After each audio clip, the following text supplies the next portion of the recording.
Good morning. Good morning. I'm going to talk a little bit about what's going on with the U.S. economy and then talk a little bit about what's going on with the Alabama economy. And if you look at the U.S. economy these days, you can see we have more job openings. Businesses are hiring more.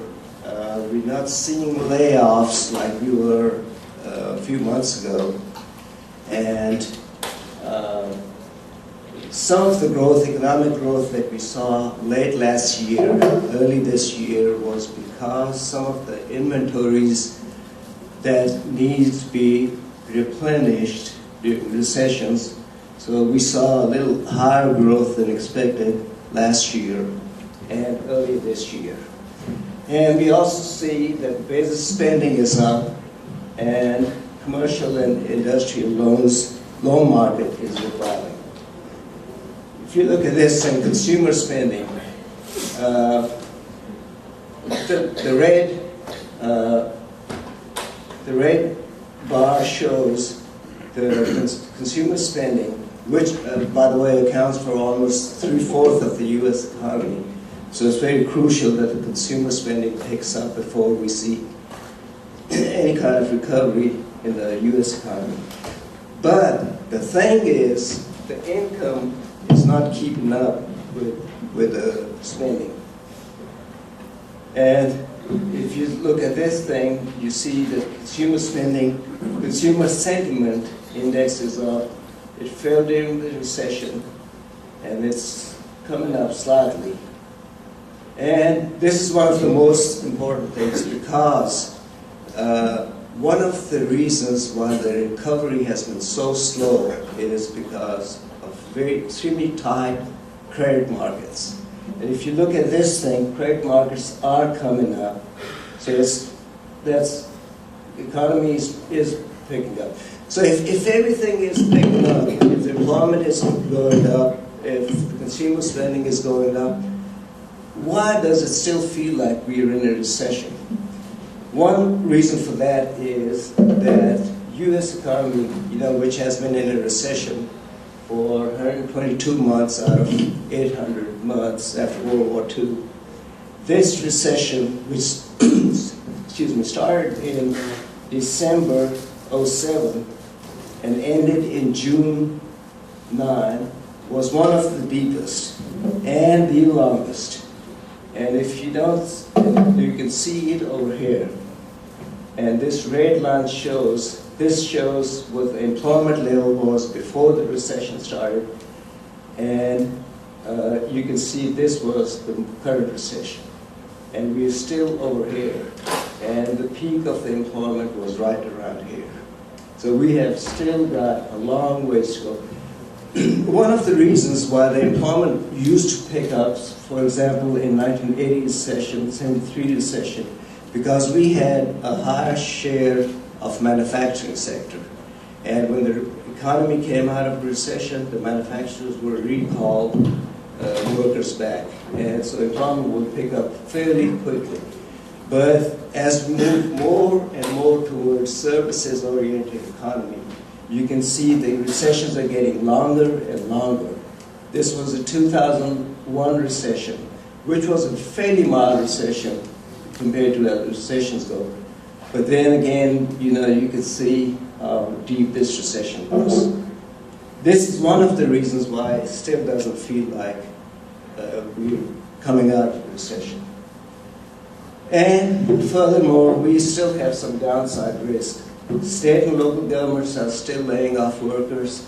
Credit markets are still, even though they're coming back, they're still fairly tight for individuals, for small business owners. Housing market is still pretty weak. Rising gas prices also have an impact on consumer spending and consumer sentiment. And just a sideline slide. What gasoline prices due to consumer spending. Every dollar increase in the price of a barrel of oil results in an increase in 25 cents in gasoline price, which in turn depresses GDP by 0.2% and 0.5% the second year. There's always a lag effect when the gasoline prices go up. So if, for example, if the gasoline prices go up, for instance, this month, we really will not see the true impact of rising gas prices till maybe late this year, early next year. Plus, it increases the inflation, and it's also a tax on consumers, because since they have to pay higher prices, they have to divert their money from somewhere else. But the good news is, every time there's a recession, factories and businesses lay off people and try to squeeze as many hours and as much work out of their existing workers. So generally, during recessions, the productivity goes up because you have less number of people working more hours, which raises the productivity. But this productivity growth is just about run out of steam. If you look at the productivity numbers, for example, late last year, early this year, productivity is very low because businesses are just getting everything they can from their existing employees. But the good news over here is if the production goes up, they will have to start hiring workers at some stage. And this is what the forecast looks like. You can see there's just a bunch of numbers. The economy grew by 3% in 2010, 1.7% in 2011. We're expecting it to grow by 2.2% this year and 2.4% next year. One of the things you noticed is what really took us into a recession. One was the financial crisis, the second was the housing crisis. And not just residential, it started with the housing crisis, but eventually it hit the commercial real estate market too. And commercial real estate market, if you look at it, is still fairly weak. And you can see the residential investment, 22% down, 4%, 1%. We think there might be some coming back around 2012 and maybe pick up 2013. But even if it picks up, since we are coming out of a very low base, we still have a long ways to go before we get back to where we were before the recession started. Now let me go a little bit about talk a little bit about the Alabama economy.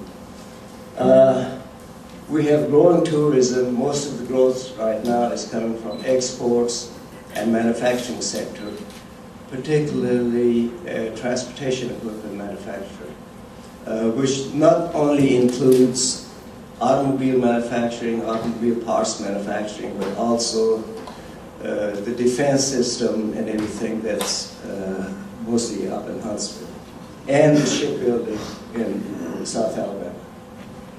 And our population is growing, not at the level that we would like to see. Per capita income is still growing. We are adding jobs, but not at the pace we'd like to see. We added almost 4,000 jobs last year. And in a good year, the state can add almost 45,000 jobs. So 4,000, 5,000 jobs. It's still a very slow pace, but it's something. And the population is around 4.7 million. Our per capita income is $33,516 compared to $39,945 for the U.S. And Alabama's economy is around $172.6 billion economy. And transportation equipment manufacturing is one of our largest sectors now. And you can see in '97 we were manufacturing only one vehicle. We manufactured 9 models now. and capacity is 760,000 vehicles. Last year, I think we were fifth largest automobile producer in the nation, and I think this year will most likely be fourth, or it will not surprise me if we are the third largest automobile manufacturer in the nation. And we still have, you can see with different things. By the way, if you need a copy of this presentation, let me know and I'll email it to you. Okay, this is just something I put in there about the Alabama forest lands.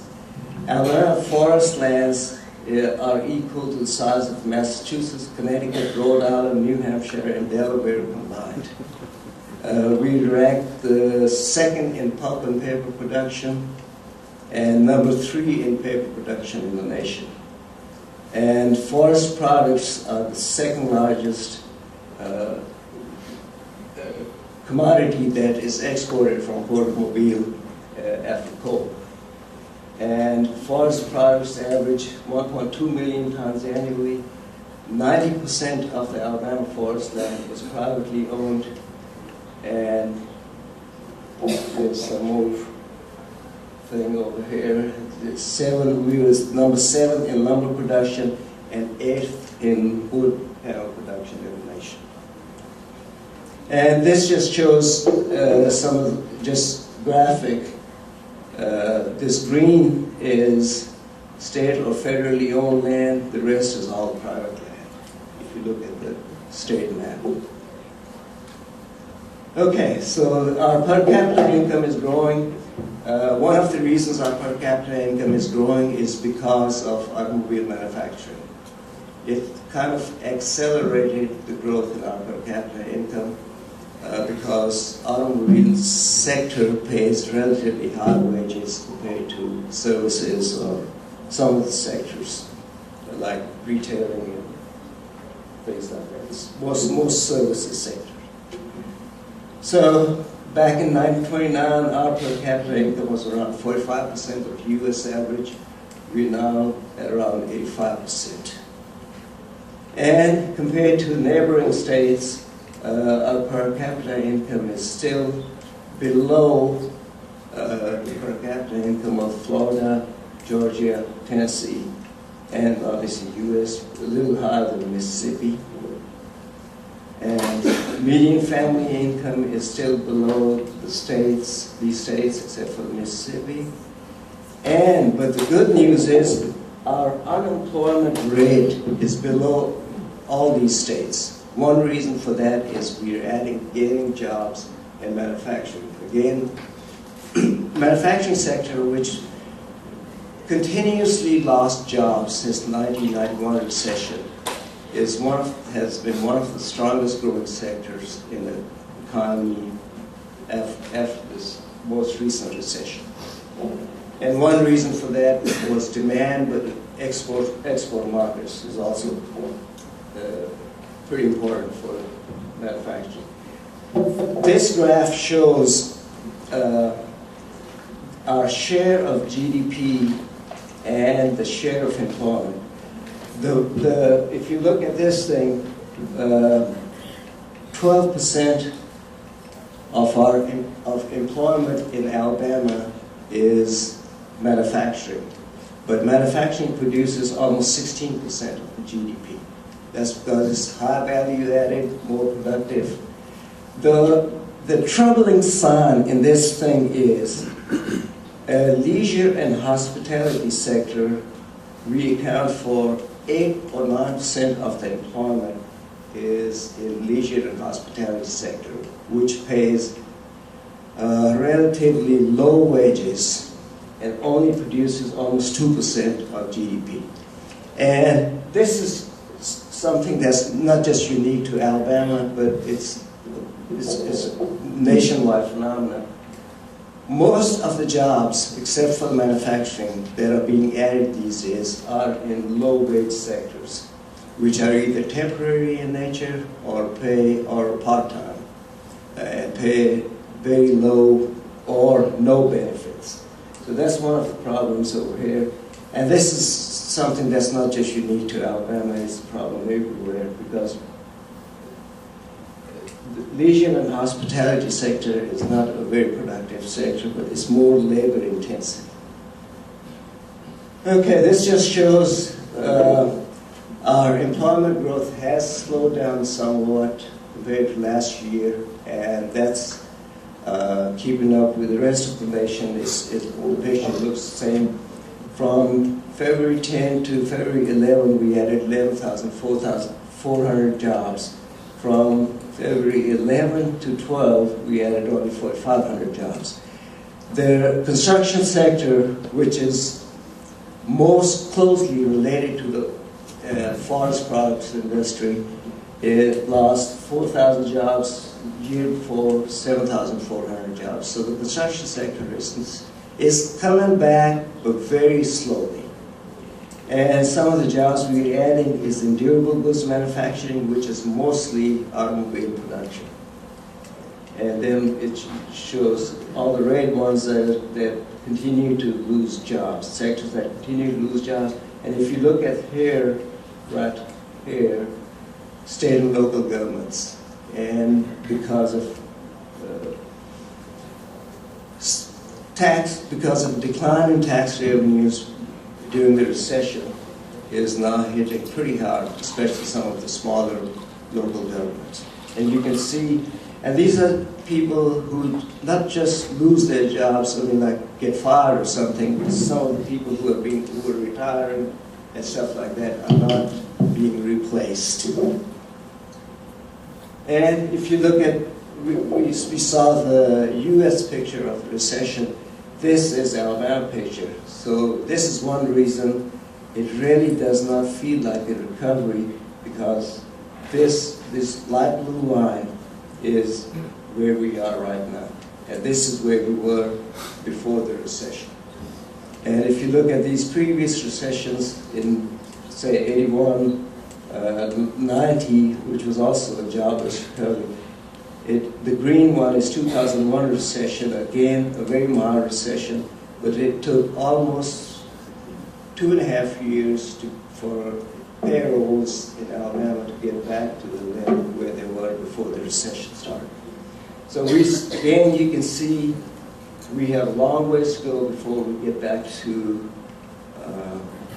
the pre-recession level employment.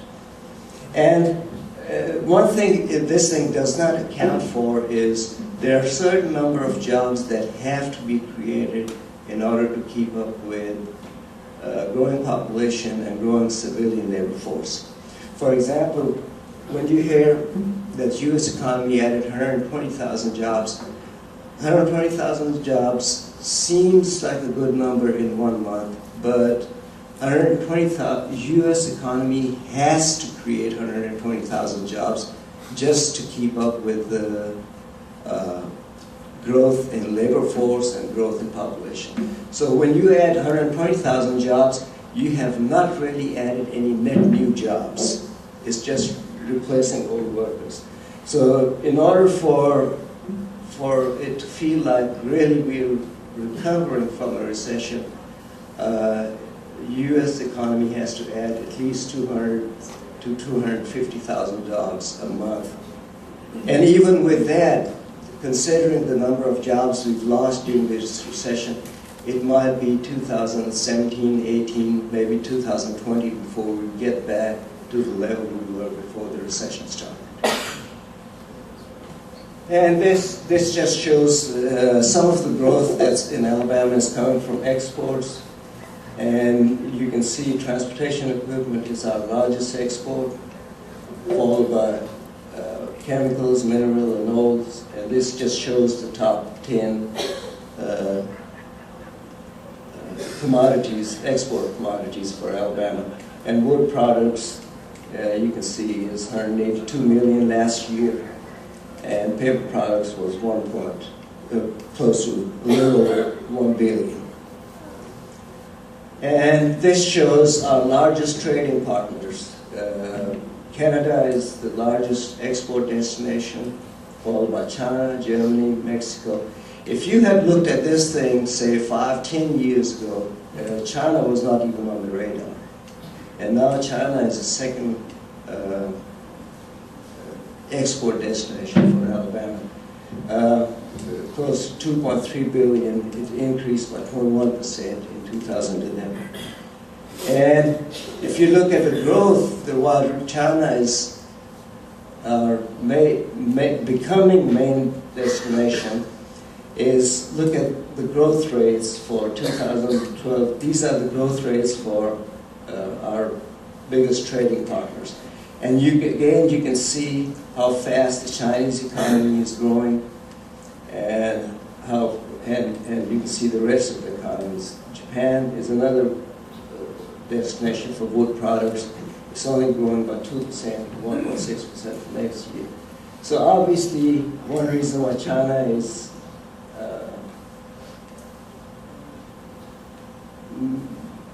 biggest importer of products is because their economy is growing fast. By the way, China is one of the largest importers of wood products and forest products. China is also the largest exporter of forest products, and which is, it not only imports wood and wood products, it also exports wood and wood products. For example, U.S. is the largest, our export is transportation equipment. We are also the largest importer of transportation equipment. So, you know, it's the way the commodities are classified that makes that difference. Okay, this just shows the exports to China. You can see in 2010 there were 160 million, 1.9 billion in 2010, 2.3 billion in 2011. And biggest exports to China are transportation equipment, chemicals, crop, waste and scrap, and paper products, which is 97 billion. Okay, let's see how the Alabama economy is doing. Our center does a survey which surveys business leaders across the state to see what their sentiment is about the economy, what they are expecting the economy to do in the next quarter. So you can see, coming out of recession, we had, and by the way, it's a very reliable indicator. So if you look at their index, you can see it went from 50.8. If it's over 50, it's expansion. If it's under 50, it's contraction. So it went from 50.8 in first quarter of 2012 to 56.8. So the businesses are becoming a little more confident than they were late last year, especially in the fourth quarter. And you can see the history of this index, and it predicted the recession really well, and it went from around 65, 60, close to 70 in 2004, when things were looking really good, to almost 31.5, and it's gradually come back up to 56.8. And this is for this, and another good thing is most of the businesses are much more optimistic about the Alabama's economy than they are about the national economy. And you can see with the index, 54.5 for the U.S. and 58.6 for Alabama. And sales look fairly strong, profits look strong, but hiring is still fairly weak, and capital expenditures are not very strong. One of the reasons that businesses are not very hesitant about making capital expenditure is they're not very sure how sustainable this recovery is. If we went through this phase in 2010, everybody thought the economy was coming back from recession, and then it went back down. It really did not go back into a recession, but it did slow down significantly. You saw that in some of the slides. So till we see growth in consumer expenditures, businesses will still remain cautious about hiring. And consumer spending depends on employment, and if you don't get a job, you don't spend, and if you don't spend, they don't hire. So it's, you know, which comes first. Okay, this is for the U.S. You can see most businesses are much more optimistic about the Alabama economy than they are about the U.S. economy. And sales and profits, you can see we are definitely not in a recession anymore. We're definitely coming out of a recession. And the economy is growing just not at a much faster pace than it usually does. And this is hiring, it still remains weak, but a little more optimistic. And this is by industry. So you can see construction industry is not, most optimistic industry is in the state is around transportation, information and utility sector. And this is one of the sectors that is adding jobs, so obviously. And by metro areas, you can see during the recession, Huntsville area was the most optimistic area in the state. But when they started talking about the federal defense cuts and the budget cuts and everything, Huntsville now is one of the most pessimistic areas in the state. And you know, that's for obvious reasons. And you can see this just shows the index for different metro areas. And you can again see Huntsville fairly pessimistic about the national economy, a little more optimistic about the state economy. And this just shows how our GDP and employment by metro areas, and obviously you can see Birmingham, Hoover metro area accounts for 31% of the state's GDP and 26% of the state's employment. So, and followed by Mobile and then rest of them. Okay, this another graph that shows that we're coming out of recession. The red bar shows the unemployment rate where it is now, and the blue bar shows unemployment rate last year.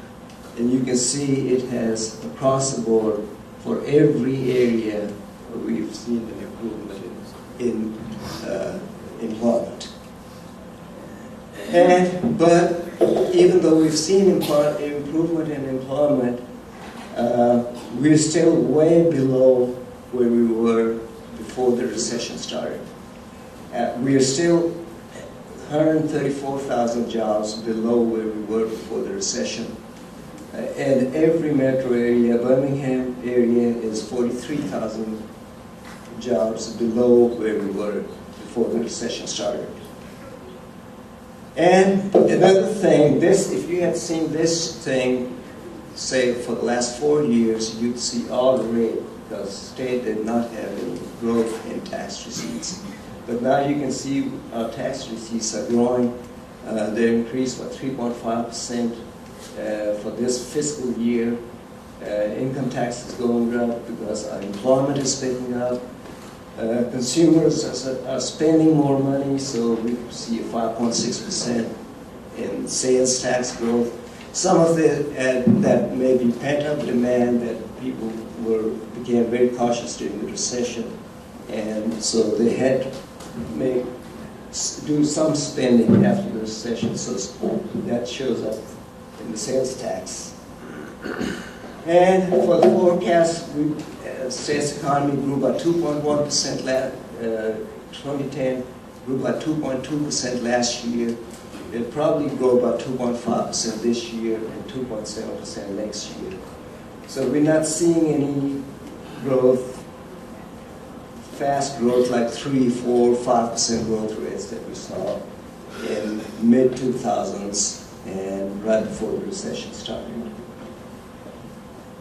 And this just shows a graph of where the economy has been during the recession. And another thing, it shows that recession was fairly deep, but we are coming out of recession in terms of both GDP and non-farm employment.